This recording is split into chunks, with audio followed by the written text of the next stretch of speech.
Maswera sei muri yeZimbabwe. Tinokuchingamidzai zvekare kune chimwe chirongwa pano paZim Facebook Secrets and Confessions. Tadzoka zvekare nemamwe mamessages ndaswera ndichiedza kuda kurekodha ameno zvanga zvichiita foni yangu. Apologies for that, but tadzoka zvekare nemamwe maconfessions.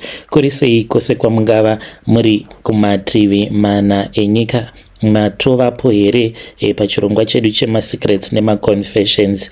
Show me by clicking the like button and also commenting in the comment section. Rekedzai tibva tapinda mumamessages edu atadzoka takakubatirai zvakangooma hazvo veduwe. Message yedu yekutanga yakamira sekudai so: hanzi makadi zvenyu mukoma, ndinokumbirawo kuti munge muchindiposterawo nyaya yanguwo makavika chitupa changu. Ininiwo ndiri murume uye zvekare ndine makore 35 years ekuberekwa. Ndinoda kukuudzai zvose izvo zvakaitika pakadhakwa upenyu hwangu. Kana Satani ada nezvako, the devil will attack you from many different angles. Izvi ndo zvakaitika kwandiri mukomanashi, and I hope kuti vamwe vanhu kunzoko vachazobatsirikanawo nekuda kwenyaya yangu kana mukazokwanisa kuiverenga. Zvakaitika ndezvekudai: ndainge ndichigara muPretoria, pari zvino zvindava kugara hangu muJoburg. Mukomanashi ndiri kutoshandira umwe muZimbabweni, ndinoshanda as a garden service. Zvakaoma mukoma, mari yandiri kupiwa each and every month haisviki kana 2.5.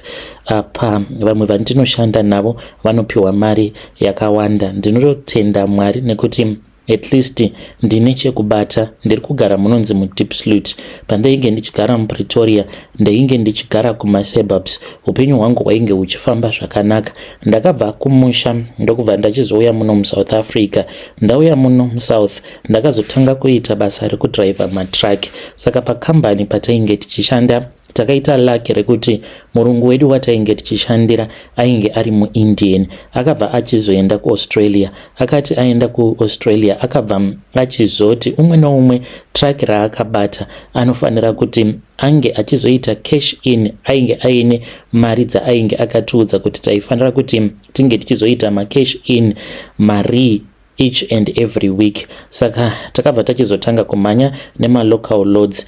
Ndaishanda nemaSouth African, saka waito ukarova load yako ubva waita sekunge unenge wakazorora. Kazhinji taiwanzokurova maloads awa usiku zviri zvemashort distance, then wobva wachizorova maloads emurungu. Tainge tichitodeposita mari muaccount. Saka ndakabva ndachizoona kuti ndinge ndichikasika kuita mari hunge ndaita zvemacross border. Mukomanachi ndakazoita lucky, ndakataura neumwe muZimbabweni uyo ainge achiita zvekusmuggler fuel ichibva kuMozambique. Saka ndakabva ndachizoti ndaenda kuHarare ndakabva ndachizo-off-hooka trailer. Nda-off-hooka trailer ndisu uyo takananga kuBeria tikabva tachizonotora diesel tikadzoka naro muZimbabwe. Mukomanashi rainge riri smuggled diesel. Ndokutotanga kutoita mari kwandainge ndava kuita ikoko. Kuzosvika ndichizotangawo business, ndainge ndisingafariri hangu kuita business rematruck.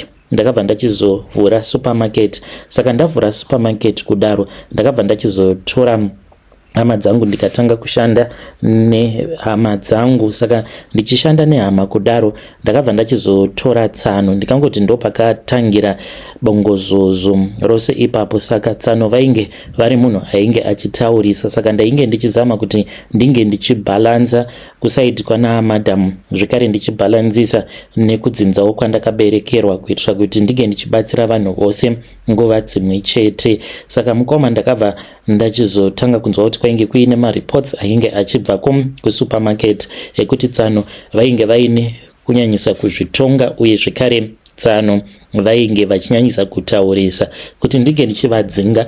Ndakaona kuti zvainge zvisingaiti nekuda kwekuti ndainge ndisingadi kuita mafeelings amadhamu. Saka ndakabva ndachizotanga kudzinga hama dzangu. Handingati ndakavadzinga as such.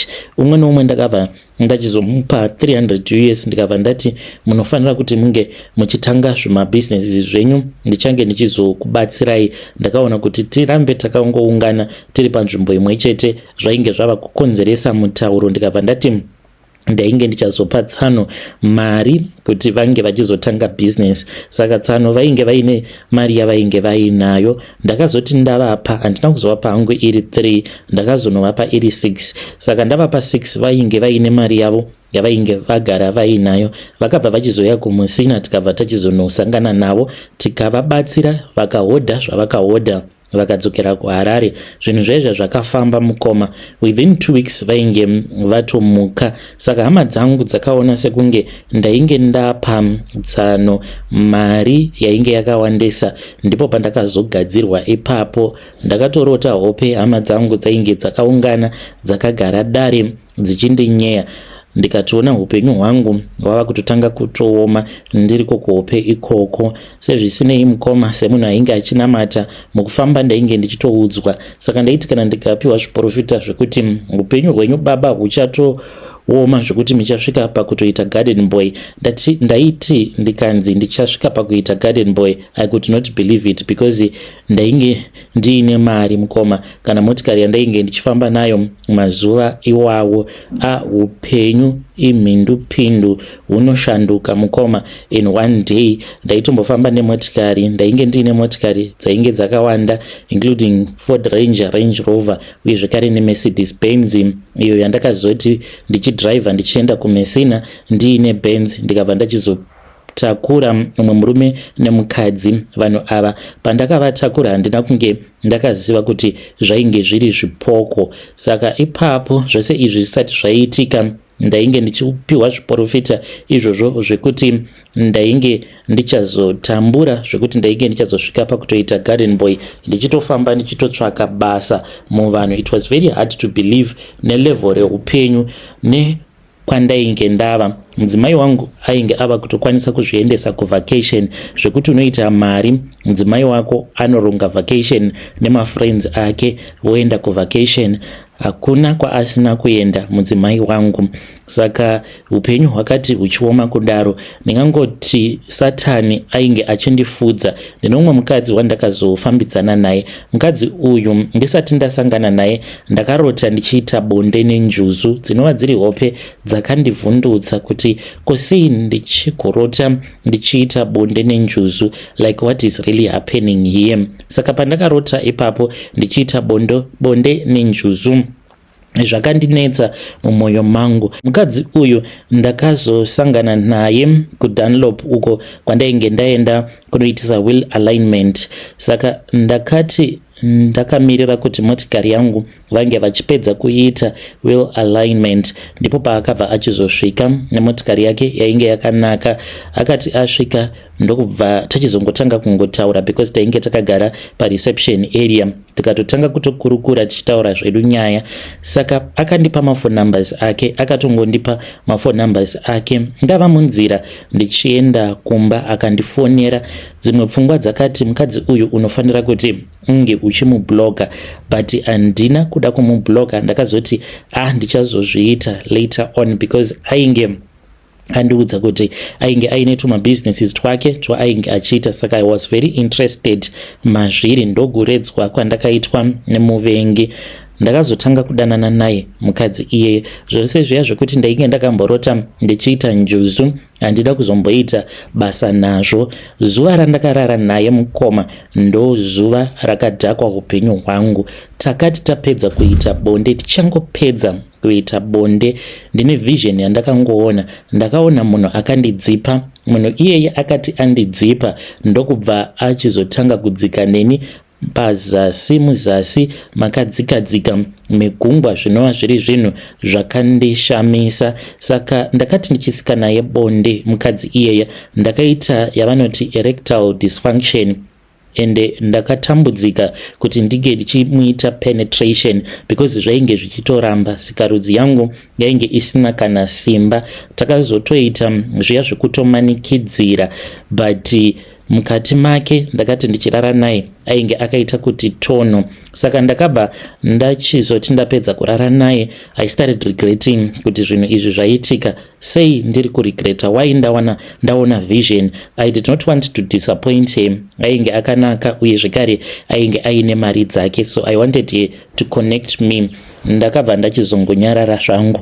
Kubva zuva iroro I then started avoiding her, ndokubva tachizorambana. Saka akabva achizoti I have put a case on you nekuti wandirwadzisa. Paakanditi I have put a case on you, ndakangoti nekuda kwekuti ndainge ndamuramba, maybe she was just hurt. Saka Satan ndizvo zvaanoita. Unokwanisa uine hama dzako dzinenge dzichirwadziwa nekubudirira kwako, but Satan kuti ange achizonokuwisa pasi anoshandisa maangles akasiyana siyana. Unokwanisa kunge wakaroyiwa, but kana ukazoda kuzoronda kuti zvinhu zvako pazvakazotanga kudhakwa chichakaitika, zvinenge zvakabva nekuma-angles akasiyana siyana. Ndo zvakaitika ipapo. Mukomana kuti hama dzangu nekusaidhi dzainge dzichisa macases pamusoro peupenyu hwangu, then nemukadzi uyo wandainge ndabva mukudanana naye ndikamuramba because ndainge ndichitya kuti zvimwe kuda yainge iri njuzu,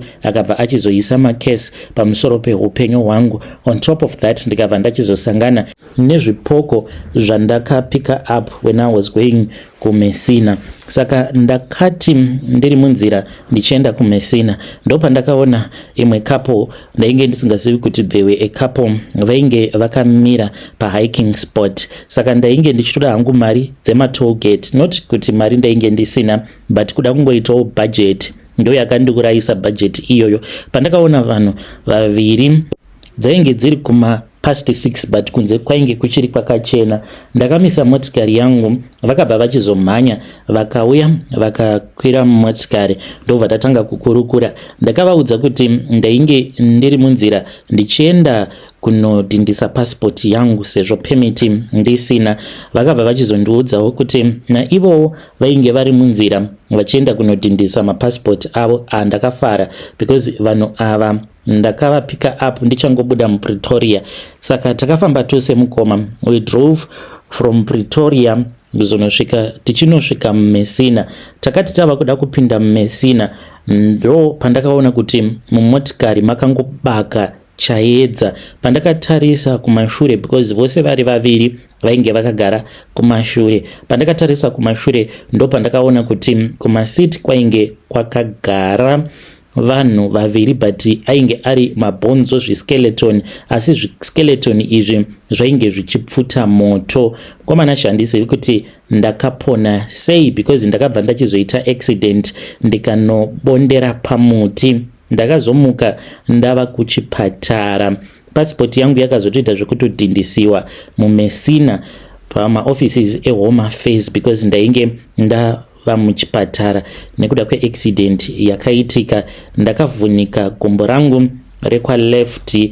Vanhu vazhinji vamunonzwa vachinzi akangoita accident, motikari yake yakapidiguka, akarova muti, akarova mombe, akafira passport. I think ndo zvinoitika izvozvo ngomanashi, because vanhu ava ndakati ndatarisa kumashure pandakaona kuti mumotikari mainge mapfuta moto, mava nechaedza. Ndikaona kuti kwainge kuine zviskeleton zvainge zvakagara kuback seat. Saka ndakabva ndachizopanika, then I lost control of the vehicle. What happened next I don't even remember. Ndo zvakaitika izvi mukoma. Kana mukaposta nyaya yangu mondizivisa, ndichange ndichizoteverera ndiri mucomment section. Kune avo vanenge vachiti upenyu hwavari kurarama sandiwo upenyu hwavainge vachimborarama before. Kana mukada kutarisa mukacherechedza hongu, unokwanisa kunge uine munhu anenge akakugadzira, but Satan I think kuti kudonedza stage by stage kusvika wadzoka muvhu. But mudikani hama, ndinongoti keep on holding on. Ndine dzimwe nguva dzekuti ndaitomboda kutozviuraya. Ndaiti kana ndikatanga kufunga, especially kana ndiri muPretoria, ndotanga kufunga kuti asi ndaitombogara kumasuburbs muPretoria ndiine motikari kumba, ndainge nditori nesupermarket. Iko zvinozvi zvakarehwa zviya nemaprofita kuti baba taona madzoka kuita garden boy. Unoziva kana uine supermarket uine vashandi vanenge vachisvika kuma 20 something, kana ukaudzwa kuti uchazogumisidzira wava garden boy zvinokwanisa kukuremera, but uroyi huriko kunzouko ngoma business rangu randainge ndichirana kumusha nekuda kwekuti ndakazogara muchipatara kwenguva yakareba pakuzonoda kunobuda nekuda kwekuti ndainge ndiri muforena ndikabva ndanzi ndaifanira kuti ndinge ndichibhadhara apa kwatainge ndichigara kwainge kuchidhura. Mudzimai wangu haana kuzoitawo macalculations ekuti sezvo baba vava kusakwanisa kuhasela tochibuda mufull house totsvaka imwe imba kana kumalocation, saka rent yakangoramba ichingoita mount kudzamara tichizokwereta rent yainge ichisvika kuma 200k nekuda kwekuti ndakagara muchipatara kwenguva yakareba. Saka ndakangoti ndichingobudawo muchipatara ndichidzokera kuPretoria tikatengesa motikari, tikatengesa zvekare imwe motikari because ndaifanira kuti ndinge ndichizoenda kuCape Town for an operation, tikatengesa imwe motikari. Then Range Rover ndo yakandirwadza mukomanashi. Range Rover iyi yakangorova mapiston mukoma kungomutsa motikari ndikangonzwa kuti bam, ndikatoziva kutoti zvainge zvatodhakwa kunovhura bhuti remotikari ndikabva ndatoona kutoti the engine had been damaged. Handizivewo kuti chii chakaitika, kunyangwe patakadaidza makanika akacheka akaona kuti zvose zvainge zviripo. Apa yainge iri motikari yandainge ndakatonotenga padealership. Motikari iyoyo mukoma ndainge ndakaitenga 700,000 rands.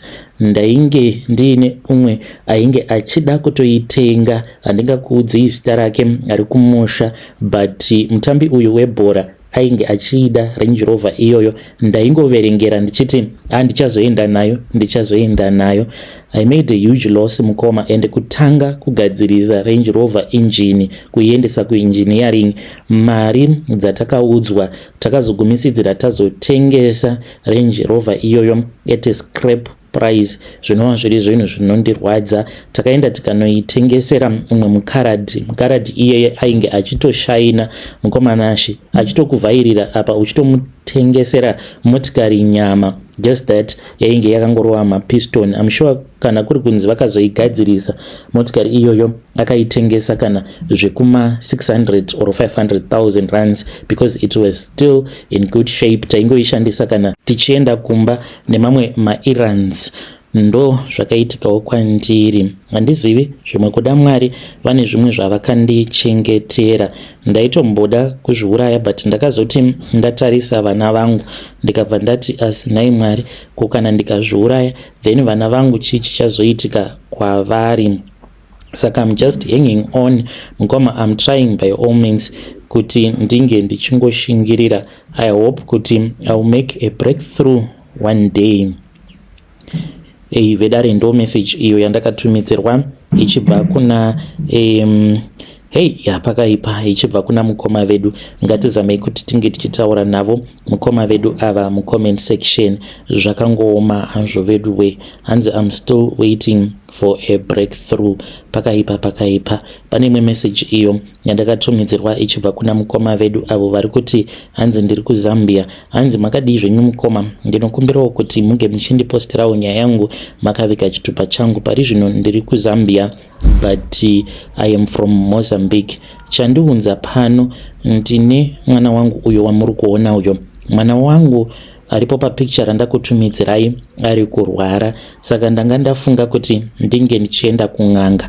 Kana ndaenda kun'anga ndobva ndorombera paari mwana uyu. Handizivi kuti zvinoita here mari yekuti ndinge ndichienda kunomurapisa kumadoctors handina.